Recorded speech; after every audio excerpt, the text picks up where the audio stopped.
माझं वय आता 22 आहे. मला मंथली 10,000ची एस-आय-पी करायची आहे. त्याचे मला बेनिफिट्स काय भेटतील? कावेरी, तुझा हा डिसिजन खूप छान आहे. म्हणजे तू तुझ्या पहिल्या पगारामधूनच आज 10,000 रुपयाची एस-आय-पी करते, त्यासाठी तुझं अभिनंदन. हे बघ, तू 10,000 रुपयाची एस-आय-पी पुढे 10% दरवर्षी टॉपअप आणि त्यावरती 12% जरी रिटर्न मिळाला तर मी तुला काही कॅल्क्युलेशन सांगतो. हे बघ, वयाच्या 25व्या वर्षी साधारण लग्नासाठी तुझ्याकडं 4.5 लाखाचा फंड उभा राहील.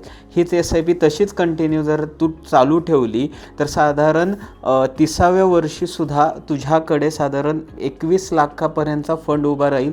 त्यामधून तू तुझं ड्रीम कार किंवा तुझं एखादं वॅकेशन असेल ते करू शकशील.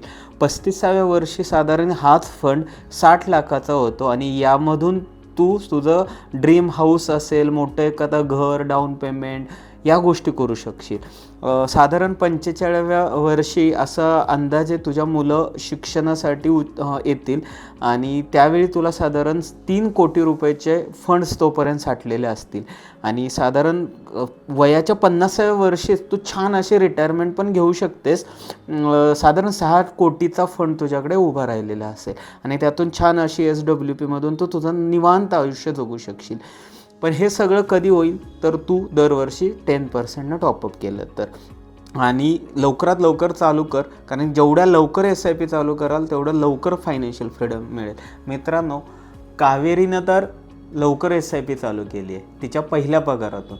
तुम्ही कधी चालू करताय आणि त्यासाठी जर तुम्हाला काही मार्गदर्शन पाहिजे असेल तर आम्हाला आजच संपर्क करा. नक्की आम्ही छान असं तुम्हाला तुमचा प्लॅन बनवून देऊ. त्यासाठी संपर्क करा. धन्यवाद.